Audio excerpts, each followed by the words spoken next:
Olá, seja muito bem-vindo à nossa segunda aula do curso O Diácono Bíblico.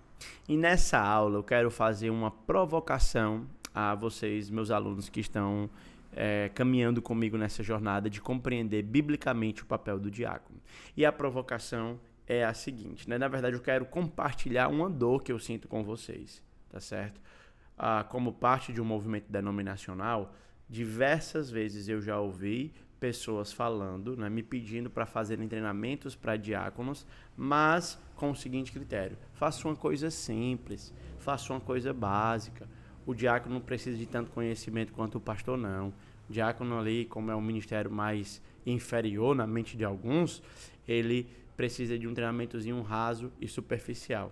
E eu quero dizer para vocês que eu estou num lugar diametralmente oposto a esse que promove essa ideia da simplicidade do ministério diaconal. Pelo contrário, eu acredito que diáconos devem ser preparados biblicamente, eu acredito que eles devem ter treinamento de alta qualidade, eu acredito que eles devem saber manusear bem a escritura.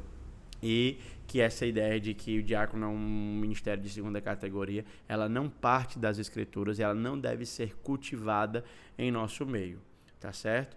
Então, eu estou dizendo isso por quê? Porque quando a gente olha em Atos, capítulo de número 6, no texto que institui as bases para o que no futuro viria a ser o ministério diaconal, nós vemos os próprios apóstolos estabelecendo critérios para a eleição dos diáconos.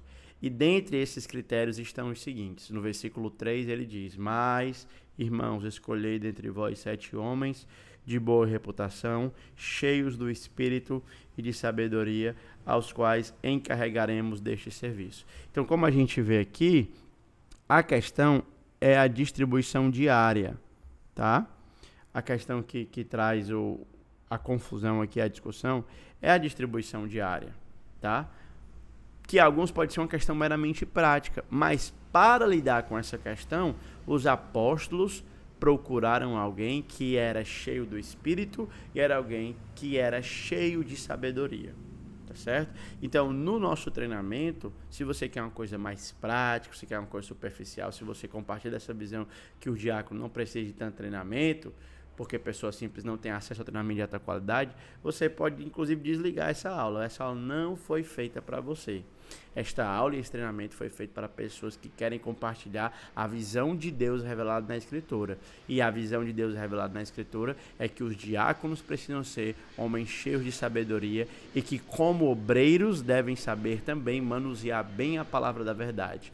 Por mais que o foco do seu ministério não seja no ensino, eles precisam de sabedoria bíblica para poder aplicar e para poder desenvolver o seu ministério prático. Para que eles possam aplicar esses princípios bíblicos, eles precisam conhecer os princípios bíblicos para desenvolver, então, um ministério saudável que glorifique o nome do Senhor.